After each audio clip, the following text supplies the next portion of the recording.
Today we are going to continue development of our orchestrator ΛXÖN. So till now what we have done is building a DAG orchestrator. We have a planner that decomposes queries into skill nodes and executes them in parallel using NetworkX. And then we have these skills called researcher, coder, critic, distiller, comparator, etc. So these are all text-based skills which are talking to MCP tools. In this session, what we're going to do is we're going to add a new skill called browser. Same planner, same DAG, same dashboard, no changes into the orchestrator code, but we have added a new skill just with YAML changes. So now when the goal requires interacting with a live website, the planner routes to the browser skill instead of the researcher. Okay, so coming to the browser skill, it opens a real Chromium instance. It reads the page and decides what to click type of filter. So all of this is done autonomously, and we are using Playwright library for that. The main design choice is when you think that we are autonomously doing that, we are not going to dump that entire HTML components of that page into LLM and ask what to do. So that would be like lots of token noise, right? And it will increase the billing as well. So instead what we do is we extract only what is necessary for LLM to decide the next action and then execute that via Playwright. So coming to the architecture, we have a 4-layer cascade. The first layer is the static extraction. So here before opening any browser, what we do is we send a raw HTTP GET request with httpx library. If the page is static or server rendered like Hacker News page, then we extract the readable text written from that page via trafilatura library, and then we ask the LLM one question like, does the the content, retrieve content, answer the goal? If yes, it's done. This is a small LLM validation that I added so that I wouldn't be wasting a lot of time, and this drastically improved my performance and the cascade movement. So I'm sticking with this, and then after the layer 1, if in case the simple HTTP query doesn't work, so what we do is we move to layer 2. So that is CSS selectors. This is a deterministic mode of selection. But this is specifically used for noun sites with stable DOM structure. So we have already pre-written the selector maps. So we just say go to this ID and click this and fill that input, and this like everything is pre-written and deterministic. So but this works based on the assumption that their website design doesn't change. But it's kind of hard to say. So if the entire design of the page changes and with different CSS selector, then this method wouldn't work. Okay, so then after that we have layer 3. So but layer 2, there is no LLM cost, like browser is not involved there, so it is normal since CSS selectors which is all pre-coded. Okay, and then layer 3 is the accessibility interaction loop. So here is where our smart part lives. So Playwright opens the web page and we do run a 2-pass element detection. So this is required because I told you earlier we're not going to dump the entire HTML page. So what we do is we do a element detection. There are 2 scans. First, pass 1 scan. It does normal standard interactive elements like links, buttons, inputs, and we have something called as ARIA rules. Like all these, most of the websites right now comes with ARIA rules. So there it would have a grid cell. It would have the names. So we extract those in the pass 1 scan. That is most standard. And in the pass 2 scan, what we do is we do a cursor pointer scan across all the DOM elements that we have. So if in case we have, like most of the web pages right now, we come with React elements or Vue components that use click handles, right? So for capturing that, this second scan is done. They don't have any semantic HTML markup. After we find that there are sometimes we get duplicated items in both the scans, so we have to run a dedupe. So we do the dedupe using outermost miss. So if in case parent and child both has the answer, we persist the parent. And there are some cases where the child has the most data, something like if you have drop down or if you have calendar, so they all would be in a nested element, so we need to capture that and we should not remove it as well. So we are gonna keep them. Okay, so that is another extraction logic that's added so that we can work with those kind of interactive websites. So that is extraction. So after the scan, after the dedupe is done, that is being sent to the LLM, and we ask LLM which action should I execute. So LLM looks into the element index and then tells, okay, do this, and that is the action that is sent by the LLM, which is executed by Playwright later. I will show you how that input output actually looks like. And after this, even if in case accessibility also doesn't work, okay, so the page maybe the element index that is sent doesn't have the data that LLM is looking for achieving that goal, maybe sort, okay, sort, there is no text matching, there might be some hidden button or something where we have to click that to open that sort option. So those kind of actions actually gets escalated to vision. So if in case what LLM is looking for is not in the index table, then it can request a screenshot, and in the screenshot it goes into the we have something called a set of marks.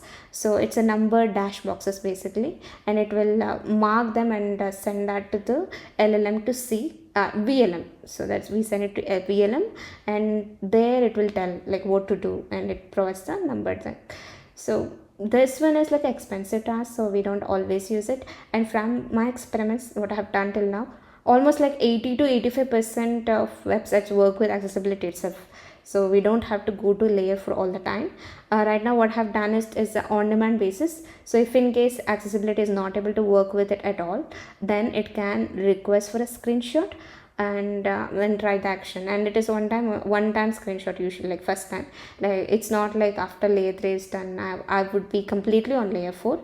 So if in case there is a change, vision might be required only for that, might be required only for that step, and after that accessibility itself might work, right? So in order to save cost there, what I've done is like it made it on demand only when LLM requires that it needs to look into the image to understand what to request, then it will be on demand screenshot. Otherwise most of the work would be done via accessibility tree itself. So that is layer 3. Okay, so this is the architecture. So if I'm going to show you my diagram, this is how it actually looks like. So after this I'll show you the queries. So here user query, then the planner LLM, we have the network tag, all these skills, and this is the browser. We have layer 1, layer 2, and then layer 3, and that's the on demand. So if vision one time itself gives the answer, and then it can go back to the accessibility, and if in case it requires it again, maybe it can request vision again. Okay, now let's run some queries. So yeah, I'm just going to start with the simple one, which will just do the extraction. Okay, so it say find the top 5 stories on Y Combinator URL. So this is static page. If you have seen the Y Combinator page, this is how it actually looks like. Okay, it's static page, nothing else here. So very quick, you can see. Okay, in live trace, so the browse skill is called, and the layer used is extract. 3720 characters are extracted, and then it's completed. So there's no actual Chrome browser opened here. Okay, now let's move on with some other query which will actually open up some browsers.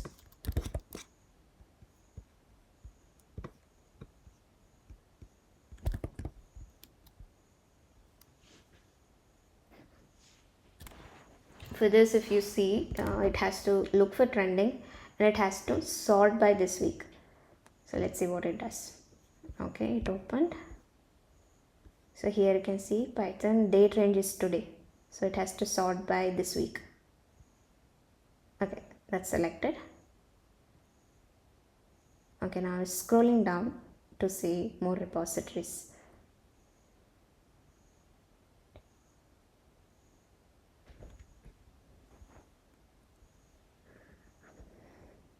Okay, that's done.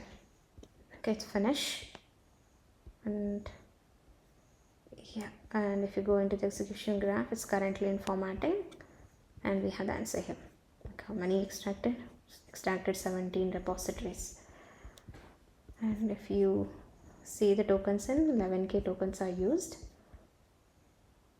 I'm just gonna refresh it and show you the path chosen.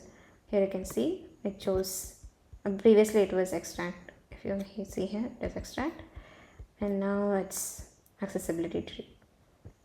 And the action taken, it just clicked on this and then this week and then scroll down. Those are the actions taken. 3 times it was done. And this is the final screenshot. So whatever the LLM agent was able to see. Okay, and this is kind of cut off here because it had already scrolled down. So, but you can see this week is selected. Moving on, I'll also show you the browser IO. So this is what is sent. I have logged everything so that I could actually see what's happening in the backend. It helped me a lot in investigation. So the turn 0, you can see this is element list. 73 elements are sent. So here you can see the LLM is thinking after looking at this, because the goal requires us to do a weekly sorting. So because of that, it's saying first I need to change the date range to weekly and then extract the data. So here it is telling the action should be element 22 and click. So if you see the element 22, this is, yes, date range today. Okay, when you have, if you had clicked that, then the drop down would open and then it would select the specific action there. Okay, and then here we can see the 24, it got this week, and that is what it is telling here to do. So within 4 turns we are done.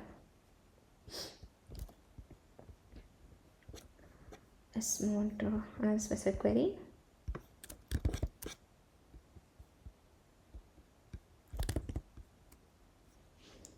This is also not a complex page. This also should be handled pretty easily. Here I'm showing you the input agents. So browser agents, and now it's gonna click on search. So it got, and here you can see the since 2026 is also selected. It got the page.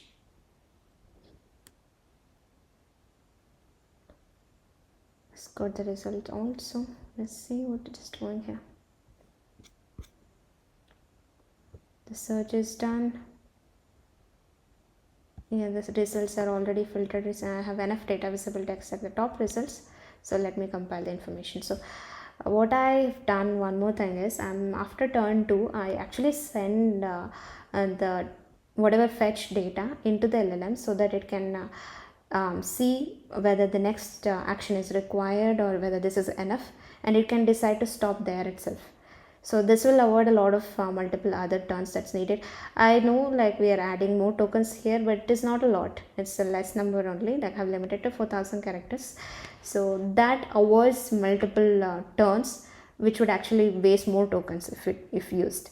So this actually, I thought it's a better approach, so I'm using that you could see here, right? This is being sent here, and this is the LLM response. It actually sees the input here and then it says it. I'll show you in the next one. Okay, and this one has more interaction. This is one of my loved query, to be honest.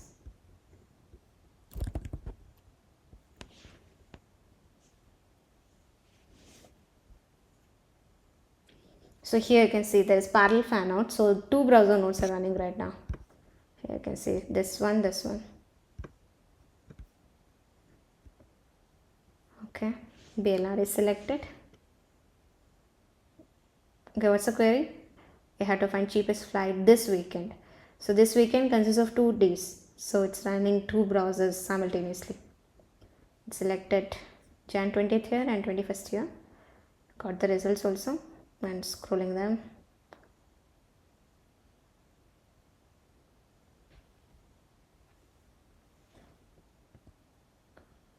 So all the filters are done. My query was to just find the cheapest. So it already got the answer. Yeah, it's done. It took total 8 turns.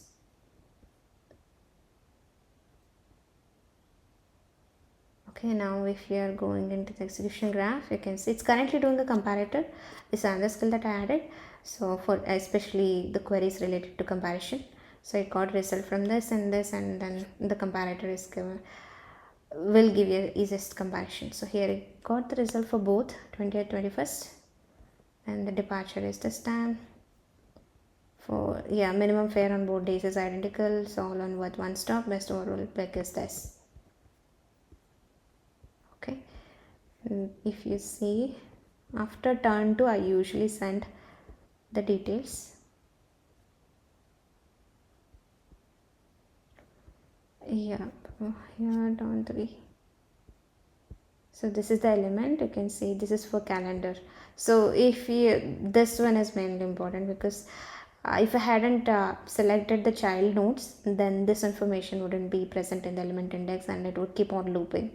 So we need to ensure that whatever elements you're passing, like the extraction, that is super important. If the required elements are not passed, then the element wouldn't know what to actually select.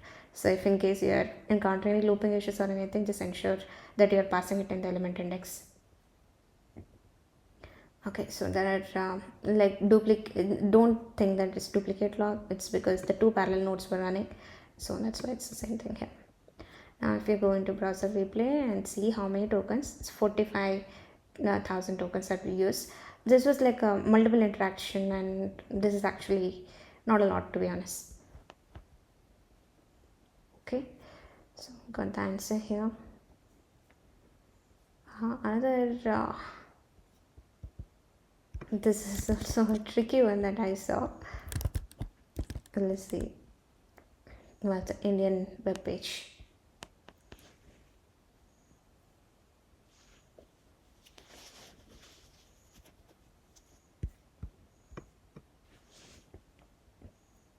Let's see if we can find any flats. 2 BHK flats under 35k in Kormangla. Okay.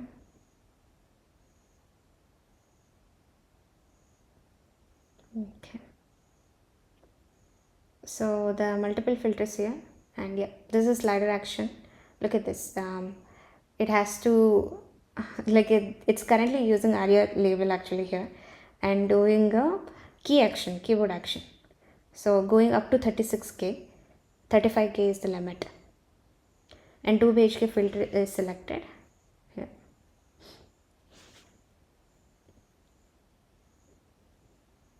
After it finds the details, it's done. So total 7 turns.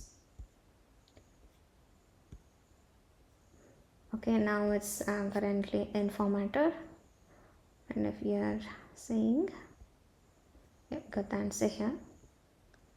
Samatra Srinilya, first block, independent. If anyone is looking for rent house and 2 BHK, here is a result. Okay, quick comparison. So 1,200 square feet we have. It's actually good pricing.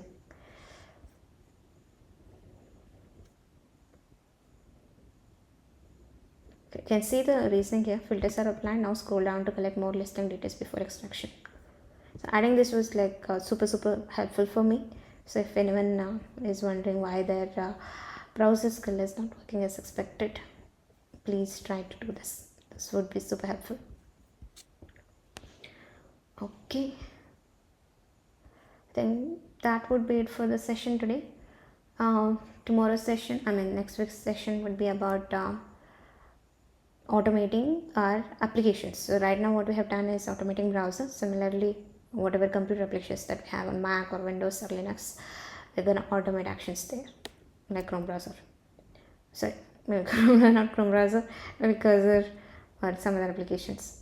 Yeah, let's see that. So here, for if you see, the number of tokens used is 23k. Still not a lot. It's pretty good. Yeah. Righty. Have a good day then. Thank you. Bye bye.